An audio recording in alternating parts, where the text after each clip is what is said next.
Bama gang, what it do, man? Shop boy Bama made Nate back in the cut. Another reaction video today. Today we were reacting to Patrick CC. Why rappers are invading country music. Y'all know I love music.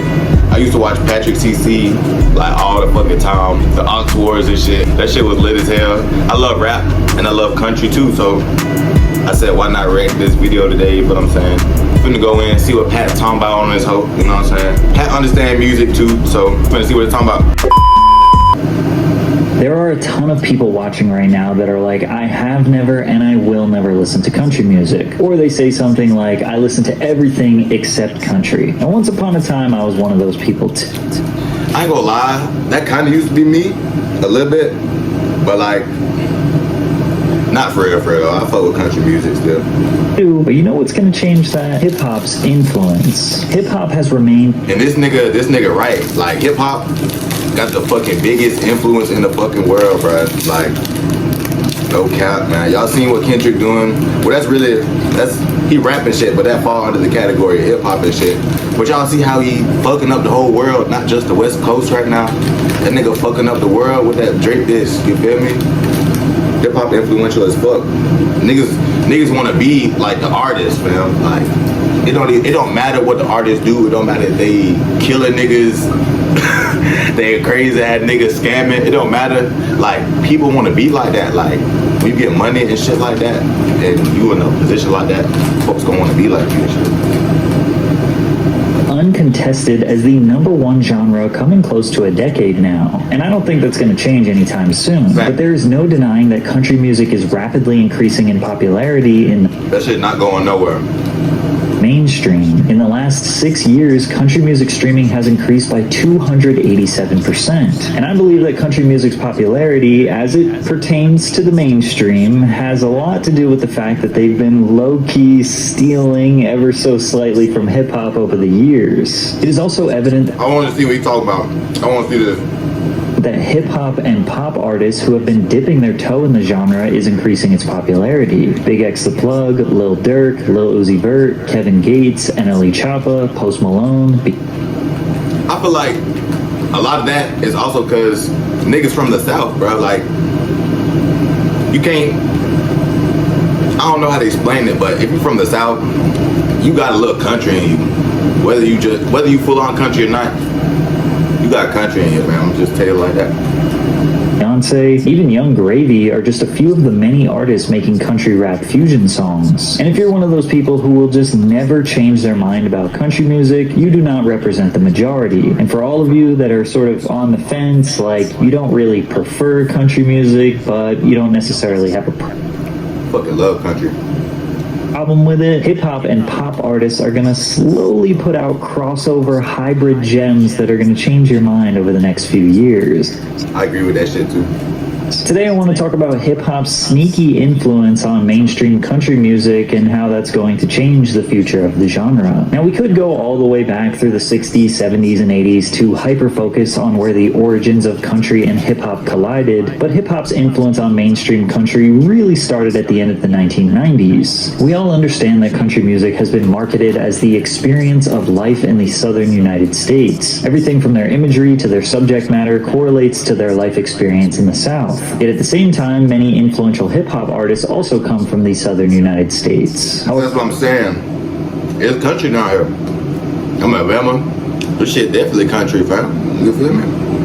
Their imagery and subject matter correlates to their life experiences growing up in urban environments of southern cities. And let's not ignore the obvious elephant in the room. Nearly all popular country artists in the 90s were white, and nearly all popular hip-hop artists in the 90s were black. Hip-hop originated in New York City. From there, it emerged in popularity in other urban or city environments throughout the United States. But for much of the 80s and 90s, largely in part of Biggie and Tupac's infamous beef, it was mostly understood as an East Coast and West Coast genre. However, there was and y'all heard me talk about the West Coast earlier. That shit influential as fuck, bro. I love the West Coast, bro. I love West Coast music. Like, the West Coast artists be going fucking dumb on they fucking music, bro. I don't know how to explain that shit, but the West Coast got that shit, bro. They got that shit, man. Abundance of artists making great hip-hop music in the southern United States. UGK, 8-Ball and MGG, 3-6 Mafia, Goody Mob, Hot Boys. There are literally too many to name. I'm not going to go down that rabbit hole. But this is why Outkast was booed at the 1995 Source Awards when they won the award for Best New Artist, because they were from Atlanta and everyone was so tied up in the whole East Coast versus West Coast thing. Close mind at first, you know what I'm saying? It's like we got a demo tape on them. That shit crazy, bro. I don't want to hear, but it's like this. The South got something to say. That's all I got to say. While the East and West were fighting, the South was just working. After the deaths of Biggie and Pac, there was an explosion in popularity of these Southern artists. Outkast, Jermaine Dupri, Juvenile, Big Timers, Fat Pat, Scarface, Devin the Dude, Lil Jon, Missy Elliott, Jeezy, Mike Jones, Slim Thug. I could keep going. But there's a strong argument to be made that some of the most influential hip-hop artists have actually originated from the Southern United States, and they are without a doubt the most influential when it comes to the modern hip-hop sound. It was only a matter of time before someone would be inspired by and fuse these two polar opposite genres that both originated in the same area of the country. Opposites attract, man. Opposites attract. And I'm not saying that he is the first to do it, but perhaps one of the most mainstream artists to do it was Kid Rock. Now, Kid Rock is incredibly cringe, and his need to make everything political nowadays definitely sucks. The fact that he, one, grew up rich, which already kind of doesn't necessarily portray the lifestyle of somebody who grew up in the southern United States. That shit don't at all. I was just gonna say, over here we be working for shit for real, man. I swear to God, bro. But he grew up in, like, he was so not in the southern United States, kind of made him the perfect candidate to steal these two genres that he felt so disconnected from and merge them together. Like, he was so disconnected from both of them that he was the perfect person to really combine. Yes, there is an app that allows you to see Oh my God. a map of registered sex offenders in your... What the fuck, bro? Because anybody who really I'm grew so up fucking tired of that fucking ad, bro. in it probably would have just picked either or. Like, I'm either going to do country or I'm going to do hip hop. And there's no denying that Kid Rock's music merged fans of rap, rock, and country together, which is That's what's up, man. That's what's up. highlighted perfectly in the 1999 track Cowboy, which sounds like a rap song due to the synthesized drums and hi-hats, as well as lyrics about moving to Los Angeles to become a pimp. I gotta go listen to that. I gotta go listen to that song. I be trying to educate myself on, you feel me, the older genres of music, old artists and shit like that. I'm gonna look into that shit after this.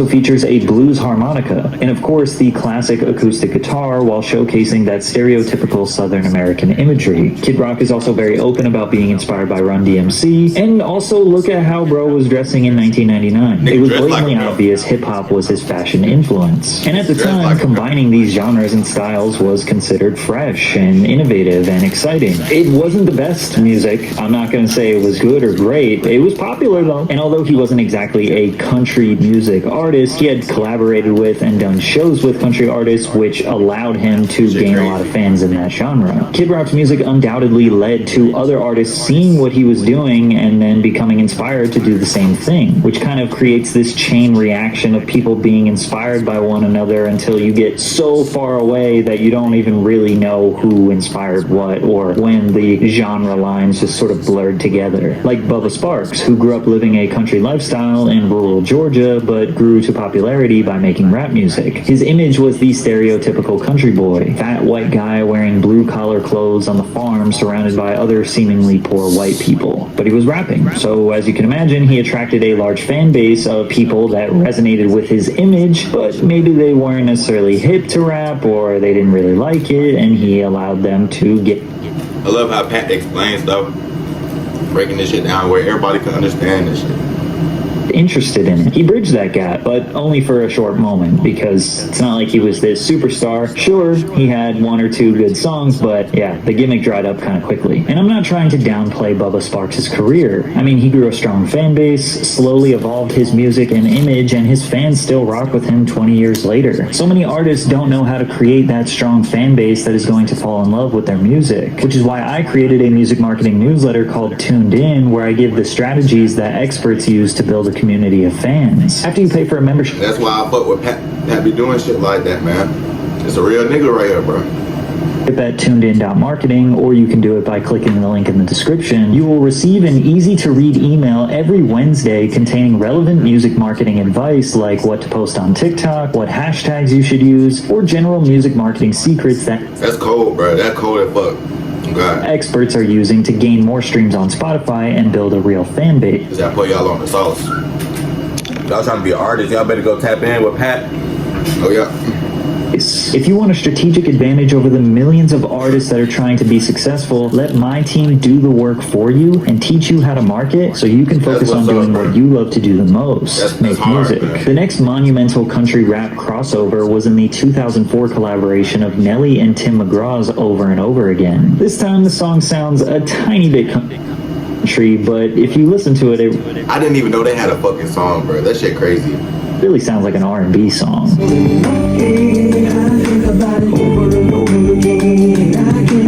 Even the music video is depicting two men who on the surface seem very different, but then convey both of them living the exact same lifestyle. This song peaked at number 3 on the Billboard Hot 100 and was a huge hit. And this is when you started to really see that hip-hop influence in mainstream country, like with the song Honky Tonk Badonkadonk by Trace Adkins, a song that is using the slang term badonkadonk, which was popularized in hip-hop by Missy Elliott's use of the word in her 2002 song Work It.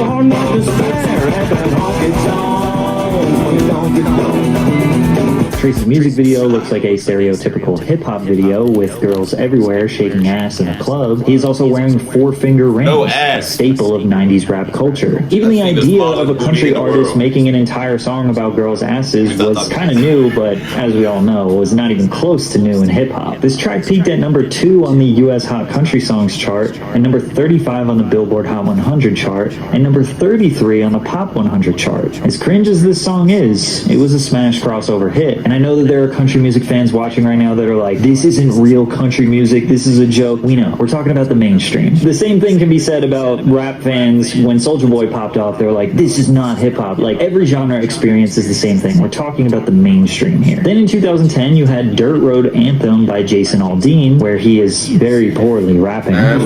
Jason Aldean hard as fuck with that country shit. I know something y'all don't know, and that talk is getting low. You better... This song was floating around number 33 on the Billboard Hot 100 before a remix was released with Ludacris in June, which got many crossover fans, then launching the song all the way up to number 7 on the Hot 100. And you have Florida Georgia Line, who came into country music with an overt love for Florida Georgia Line. Man, they hard as fuck too.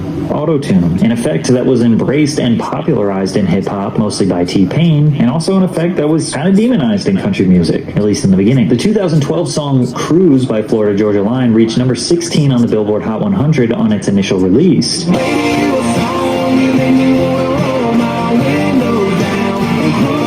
Then it dropped off the Hot 100 in February of 2013. A couple months later, a remix by rapper Nelly was released, and the song re-entered the top 10, peaking at number 4 on the Hot 100 chart in its 34th week. This proves that the acceptance and the crossover of hip-hop in country was necessary for this song's popularity and success. It also proved that mainstream country fans do like hip-hop influence, since the song stayed 24 weeks at number 1 on the Hot Country Songs charts. For a long time, the stereotypical country song could be described as a white guy singing over a string instrument, wearing a cowboy hat while driving a truck on a dirt road. But the modern country artists are literally rapping over trap beats with 808s while wearing their sports cap backwards in the club or at a house party. From the beats to the videos to the auto-tune use to the way they dress, some modern country is more hip-hop than it is country. And since modern country is so clearly hip-hop inspired, then why is there so little BIPOC representation? This question got amplified solidified to new heights when Lil Nas X blew up for his smash hit Old Town Road. You know, the longest running #1 song of all time at 19 weeks in a row. Damn. Lil Nas X I didn't even know that shit. tagged the song as country when uploading it to streaming services. Old Town Road debuted in the 19th spot on the March 16th edition of Billboard's Hot Country Songs chart, but the following week it was gone, having been moved to the Hot Rap Songs chart, where it entered at number 24. Outrage erupted online with people saying that country music is racist and that they don't want a black artist on the country charts, and Nigga, what? Nigga, what? gone, having been moved to the Hot Rap Songs chart, where it entered at number 24. Outrage erupted online with people saying that country music is racist and that they don't want a black artist on the country charts. How the fuck can how is genre gonna be racist, nigga? Nigga, what? And Billboard addressed that by saying the song incorporates references to country and cowboy imagery, but does not embrace enough elements of today's country music to chart in its current version. So what does embracing enough country elements mean? Clearly they're not referring to the lyrics and imagery, because that's about as country as it gets, right? And they admit that it has As you hating bitch, you wanna hate on a nigga, bruh. Like, damn.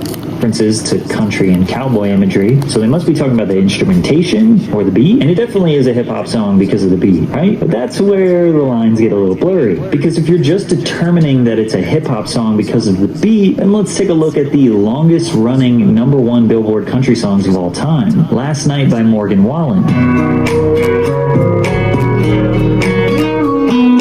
It has 808 drums and the classic hip-hop snap that was popularized in They gonna say that's not country? Cause it's got 808s and shit in it?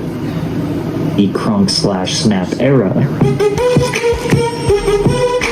Body Like a Back Road by Sam Hunt. Shit hard as fuck. That shit cold as fuck. Oh, that's a little baby 808 and yet another snap. Meant to Be by They trying to say this shit ain't country? Bebe Rexha and Florida Georgia Line. Shit hard as fuck. I'll be damned. I'm seeing a pattern here. And those are the most popular country songs of all time according to the Billboard charts. So here's some more data that'll blow your mind. Just 2 point... We gonna keep it a brick. Basically what they saying is, if you're black and you make, unless you do it like a straight up country song, this shit not country. Like if you add drums and shit over a country-ish type of beat, then it's still hip hop. Basically what they are saying. 3%. Pat, but you feel me? Whoever wrote that other bullshit, basically what they are saying. Of ACM awards and 1.6% of country music award nominees between 2000 and 2019 were people of color. Welcome to Bigo, where connections come alive.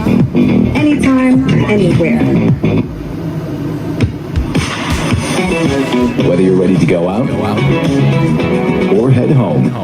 Country radio played 11,484 songs from 2002 to 2020, and roughly 1% of those songs, or a total of 133, were by black artists. And that number gets even lower when you factor in how many of those songs were by women of color. Of the 11,484 country radio songs played from 2002 to 2020, only 23 were by black women. Mickey Guyton's 2015 single, Better Than You Left Me, stands as the highest charting country song by a black woman this century, peaking at number 30. That is until Beyonce broke that record in 2024, with a handful of her songs from her album Cowboy Carter breaking into the top 30 on the country charts, as well as becoming the first black woman in history to achieve a #1 album on the Billboard country charts. Then Shabuzi, who's another black country artist, dethroned her spot, making it the first time two black artists have led the Hot Country Songs chart back-to-back since the chart's creation in Proud of my brothers and sisters, no cap.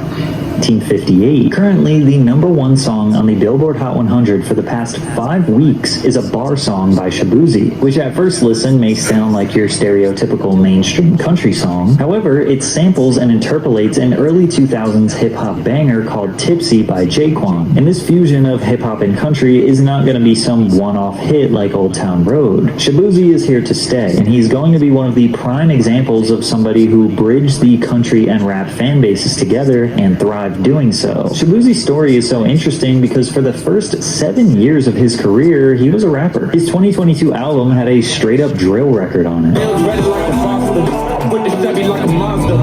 So why did his career... That's still a little country drill beat. I've never heard a country drill beat before either. This shit crazy. Explode when he went full-on into country? Did he always want to make country? Did he only pursue rap because he felt like he wouldn't thrive in country music as a black artist? I mean, now we know the data was heavily stacked against him. Now, while some people may think the whole point of this video was for me to say, country music's racist, that's not the point. Although, there is some skeletons in that closet for sure. I'm just trying to say that with the rise of all artists in the pop or rap genre, dipping their toe in country or maybe just deciding to pursue... Now back to that genre shit. I want to say if a person is making a country song and they make it racist, then obviously that song has got racist shit in it, fam. But a genre can't. I don't think a genre can be racist. Like how the fuck only people can be racist, my nigga? What the fuck? The genres don't make themselves. We be making that shit, my nigga. Country music as a whole will lead to a much more diverse fandom, which will then lead to more fans becoming interested in the genre as a whole because they won't necessarily feel alienated or unaccepted in the genre. Or they won't feel like, oh, I just can't relate to this genre at all. More specifically, as hip-hop artists as a whole doing crossover collaborations, that will slowly chip away at the people who are like, oh, I'll never listen to country music, and they will start to change their minds, which will lead to more diverse concerts and festivals and hopefully bring back some of that beauty we had in the 90s and 2000s where MTV would play a pop song, then a rock song, then a rap song, then a country song, and we listened to all of it. Like, I'll stand by the fact that the early 2000s was probably the most diverse time for mainstream music. And at festivals, you had like crazy lineups of different artists. You had literal rap fans listening to like AFI and emo music. We were diverse. Maybe Morgan Wallen, Shabuzi, and Post Malone will headline festivals with Big X Plug, JID, and Future. So yeah, if I didn't make it abundantly clear, I just think that country gonna be crazy and rap colliding is a good thing. Don't forget to check out my music marketing newsletter. Link is in the description. I'm giving out marketing gems every single week. You don't want to miss out. That was a great video, y'all. That shit was very informative. It gave us a whole nother look on how country and rap started kind of merging together, fam. Like you said, two of the biggest genres in the whole fucking world, man. Everybody listening to hip hop. I ain't gonna say everybody listening to country, but a lot of people listen to country music. You feel what I'm saying? Those are the two biggest genres because niggas be talking about pain and shit on that, like the struggle and shit. Like everybody can relate to struggle. And back to how he was saying, like people in the South be working for their shit and working hard. Like that struggle, like you feel what I'm saying? People can relate to working hard like that in the South and shit. So anyway, y'all, that shit was fire, man. I ain't gonna cap. If y'all rock with the video, y'all like, comment, subscribe. We're going up, man. Drop it every single day on y'all live, man. No cap. I love y'all, and I'm out.